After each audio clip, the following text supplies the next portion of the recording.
Good morning everyone! Welcome to my YouTube channel, Villa Summer Japan Vlog. Please subscribe naman kayo dyan mga idol. Pinapanood ko pala ito yung bahay ng Puchukan. Parang gusto ko siyang hagisan ng bato tapos takbo yung ginagawa natin. Nung nasa elementary pa lang ako, yung palakad-lakad kami sa sa gubat, tapos makita ko yung mga classmates, mga kaibigan ko na Tapos makita kami ng bahay ng Puchukan. Hinahagisan namin ng bato, tapos sabay takbo. Naalala ko lang mga idol. Yung magandang lugar naman ito yung pinuntahan namin. Ito, nasa park kami kasama yung anak ko na si Vance. Tapos nakita mo yung puro puno dito mga guys. Na yung mga puno ba? Para siyang namamatay. Nawalan sila ng dahon dahil napakalamig ang panahon mga guys. Winter season ngayon sa Japan. Kaya wala silang mga dahon mga guys. So, naalala ko lang dati yung ginagawa naming panggatong. Masarap kaya gawing panggatong ito mga idol. Pero dito wala nagpapanggatong na ganitong kahoy. Diba? Sarap dalhan ng yung mga sako, tapos dadalhin mo sa bahay. Pero sa amin mga idol, baka masunog yung apartment namin. Mamaya ko pa yung kasalanan, kaya hindi kami nagpanggatong ng ganito mga idol. Nakita nyo, medyo creepy ang lugar na ito. Napakatahimik, walang tao. Ay, may mga tao pero konti lang. Ganyan. Ayun, tuwala ako dito mga idol sa nagpapalipad ng saranggola. Kasama yung papa niya, tsaka mama niya. Yung isang bata nagpapalipad ng saranggola. Napakagandang lugar dito mga guys. Nakita nyo, napaka-forest na forest. Diba? Ang daming panggatong dito mga idol. Hindi kasi sila napapanggatong ng kahoy mga guys. Puro sila gas yung ginagamit nila sa bahay. LPG, mga ganyan. Sa Pilipinas LPG yung tawag. Pero dito, iba yung namin nakakonek na sa kuryente o nakakonek na sa bahay. Ang aming ginagawang gas. Ito sarap hagisan yung na yan. Napakalaki na ng bahay ng Puchukan mga guys. Gandang tingnan. Siguro napakaraming honey dyan. Gusto kong hagisan ng bato ba. Baka may pa. May mga tao kasi nasa park. Baka pagalitan pa mga idol. Kaya tingin-tingin lang kami dito. Nasa park namin. Kasama ko yung anak ko. Daming kahoy Sa Pilipinas pa ito. Basta ito mga kahoy. Ito ginagawa kong panggatong ito mga guys. Pero dito wala talagang kumukuha sa mga kahoy na dyan. Medyo creepy ang lugar na ito. Dahil napakatahimik yung lugar namin dito sa Miki. Parang may mga tao pero konti lang yung mga tao mga guys.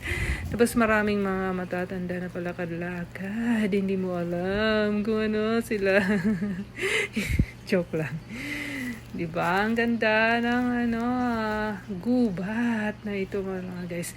Tapos marami din dito mga wild animals, mga idol. Makikita ka na basta wild animals, yung mga wild boar, yung mga baboy ramo sa atin, marami dito mga guys. Diba? Sa Pilipinas yung ginagawang lechon na yan pero dito walang kumukuha. Ganyan. Napaka-creepy. Medyo creepy ang lugar na ito. Nandito kami sa park mga idol. Gintan yun. Napakaganda ng paligid. Napakatahimik mga idol. Ang park pala ito ay dito lang yan, malapit sa aming bahay. Napakagandang lugar, napakasarap naman talaga.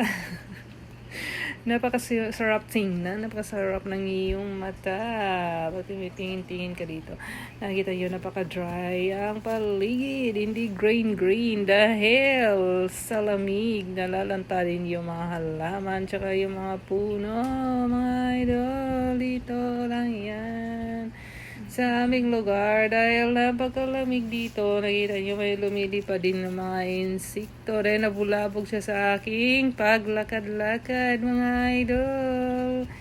Ay nako, ganyan ang buhay. May doon sa medyo unahan gamay na kung nakikita nyo yung medyo creepy na building. Yan na, maraming nag-art dyan mga guys. Nagpipinting-painting ng mga tao. Yan sila. Tapos may kumakanta-kanta ka din dyan. Para siyang art dyan. Art center. Napakaganda ng lugar, napakasarap naman tingnan sa mata, napakasarap naman talaga, napakasarap na panoorin, di ba mga idol? Lanta na yung mga lanta na yung yung mga damo, walang damo dito na kulay brown siya, din nalanta siya sa lamig ba, lamig ng paligid. Tsaka ito yung anak ko, nasarap kagati naman talaga, lumalapit sa aking belly. Naglalaro yung aking anak dito mga idol. Marami din siyang tao na palakad-lakad dito. Yung mga matatanda, yung mga bata. Ganyan. Parang park lang ito. Lapit lang dito sa amin. Tapos may tubig siya dito mga idol. Napakasarap naman talaga. Napakasarap namang liguin. Masarap maligo. Tapos may upuan pa dito na napakasarap naman talaga. Ay nako mga idol, ganyan siya. Wala siyang yung dating binidyoan ko na green ang paligid dito, pero hindi siya green ngayon dahil nalalanta siya sa lamig mga guys. Ang park na ito, kita niyo. Tapos yung mga puno pa, siyang dahon. Hindi yan dahil sa init, hindi dahil sa lamig. Nakikita niyo yung mga yung nasa itaas, siya ba? Nag-clouds siya mga idol. Actually, itong haling tapat. Pero ganyan siya ang paligid dahil lamig ba? Saka yung mga puno, nasarap naman talaga sa mata. Masarap namang tingnan, di ba? Nandito din kami mga guys sa parang maliit na lake na ito na masarap naman talagang maligo dito mga idol, kaso lang ka sa lamig. Ice ka dito sa lamig mga idol. May tao doon sa kabila. Napakaliit. Sorry naman sa yung maliit na video dahil tinatayo ko yung aking cellphone ba. Dahil sa ibang media account ko ito i-upload na guys. Tapos may mga dito ba, may mga pato na sarap naman talaga. Ginagawa natin tinola. Kaso lang, hindi ko siya mahuli-huli dahil nabilis siyang lumilipad mga idol. Napakasarap naman talaga ang gawing tinola. Dayan, nakita niyo yung creepy. nasa malayo. Pero tao yan naglalakad yung tao dyan mga idol. Yung lake na ito ay medyo malalim naman talaga. Tapos marami siya mga ibon na lumalangoy dyan. Pero pagpunta ko, sisiliparan siya. Natakot naman siya sa aking pag-video. Nakita niyo yung brown naman talaga. Yung mga damo dahil naman talaga sa nalalanta naman talaga sa sobrang lamig. Tapos may siyang dito pa, parang bahay kubo. Yung tawag dyan. Yung bahay ng mga katutubo. Ginagawa nila yung kugon ba yun? Yung tawag sa atin. Ginagawa nilang bahay-bahay. Tapos nandito pa rin ako sa forest na binibidyoan ko lang siya. Napakasarap naman talaga sa mata, di ba? Mga idol, tingnan niyo dyan. Tapos nito balik tayo sa lake, di ba? Kasi may gagawin akong tinola. Gusto kong gawing tinola itong yung pato. Yung pato dyan, maraming pato dyan mga guys. Kaso lang hindi ko siya mahuli-huli. Hindi ko siya maabutan. Yung bilis niyang tumakbo. Yung lumipad naman talaga. Gagawin ko na sanang tinola. Kaso lang, ang bilis niyang lumipad naman talaga. Napakasarap naman sa ating mata. Diba mga idol? Yan. Tumutunog na yung aking heater. Napakasarap naman talaga. Ay, nako. Enjoy lang sa buhay. Ang ingay na aking heater. Yung aking anak na palaboy-laboy sa aking video naman talaga. Tapos yung kinukunan ko ng video, ito yung parang malaking bundok na ito, mga idol. Napakasarap naman talaga. Sarap maging, tinola naman talaga. Ito, yung ito ba, yung bundok na ito, parang sabi ng asawa ko, umalis ka dyan kasi baka magka-landslide, baka mga ka pa.